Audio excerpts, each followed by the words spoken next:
एक राज्य के राजा ने अपनी बढ़ती उम्र को देखकर यह फैसला किया कि वह राजपाट से संन्यास ले लेगा, परंतु उसका कोई पुत्र नहीं था जिसे वह राज्य सौंपकर जिम्मेदारी से मुक्त होता।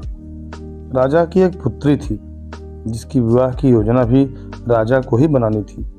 इसलिए उसने मंत्रियों को बुलवाया और कहा कि कल प्रातः जो भी व्यक्ति सबसे पहले इस नगर में प्रवेश करेगा उसे यहाँ का राजा नियुक्त किया जाएगा और मेरी पुत्री का विवाह भी उसी के साथ कर दिया जाएगा। फिर अगले दिन राज्य के सैनिकों ने फटे हाल कपड़े पहने एक युवक को ले आए और उसका राज्याभिषेक किया गया। राजा अपनी पुत्री का विवाह उस युवक के साथ करके जिम्मेदारियों को सौंपकर स्वयं वन प्रस्थान कर गए। धीरे धीरे समय बीतता गया और उस युवक ने राज्य की बागडोर संभाल ली और एक अच्छे राजा की तरह राज्य की सेवा में लग गया। उस महल में एक छोटी सी कोठरी थी जिसकी चाबी राजा हमेशा अपने कमर में लटकाए रहता था। सप्ताह में एक बार वह उस कोठरी में जाता, आधा एक घंटा अंदर रहता और बाहर निकलकर बड़ा सा ताला उस कोठरी में लगा देता था और अपने अन्य कार्यों में लग जाता। इस तरह राजा के बार बार उस कमरे में जाने से सेनापति को अचंभा होता कि राज्य का सारा खजाना, सारे रत्न मणि हीरे जवाहरात तो खजांची के पास है, सेना की शस्त्रागार की चाबी मेरे पास है और अन्य बहुमूल्य कागजातों की चाबी मंत्री के पास है। फिर इस छोटे से कोठरी में ऐसा क्या है जो राजा यहाँ हर सप्ताह अंदर आ जाता है और थोड़ी देर बाद बाहर निकल आता है।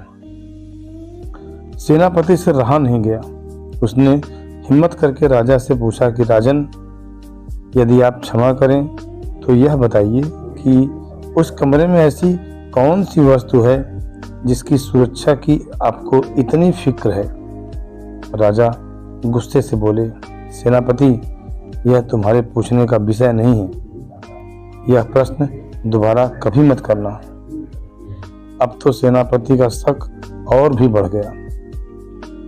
धीरे धीरे मंत्री और सभासदों ने भी राजा से पूछने का प्रयास किया, परंतु राजा ने किसी को भी उस कमरे का रहस्य नहीं बताया।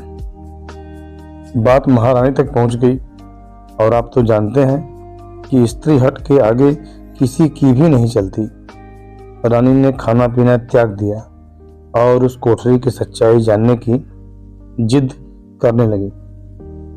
आखिरकार विवश होकर राजा सेनापति व अन्य सभासदों को लेकर कोठरी के पास गया और दरवाजा खोला। जब कमरे का दरवाजा खुला तो अंदर कुछ भी नहीं था सिवाय एक फटे हुए कपड़े के जो दीवार की खूंटी पे लटका था। मंत्री ने पूछा कि महाराज, यहाँ तो कुछ भी नहीं है। राजा ने उस फटे कपड़े को अपने हाथ में लेते हुए उदास स्वर में कहा कि यही तो है मेरा सब कुछ। जब भी मुझे थोड़ा सा भी अहंकार आता है तो मैं यहाँ आकर इन कपड़ों को देख लिया करता हूँ। मुझे याद आ जाता है कि जब मैं इस राज्य में आया था तो इस फटे कपड़े के अलावा मेरे पास कुछ भी नहीं था। तब मेरा मन शांत हो जाता है और मेरा घमंड समाप्त हो जाता है।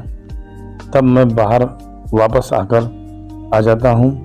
अहंकार अग्नि के समान होता है जो मनुष्य को अपने ताप से भस्म कर देता है। साथ ही जो व्यक्ति वास्तव में बड़ा होता है वह अहंकार जैसे दोषों को अपने से दूर ही रखता है। हमें भी अपनी उपलब्धियां, अपने पद एवं प्रतिष्ठा पर घमंड नहीं करना चाहिए एवं सदैव शील एवं परोपकारी बनना चाहिए।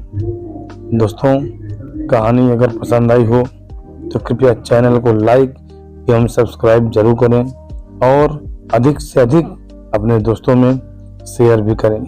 धन्यवाद।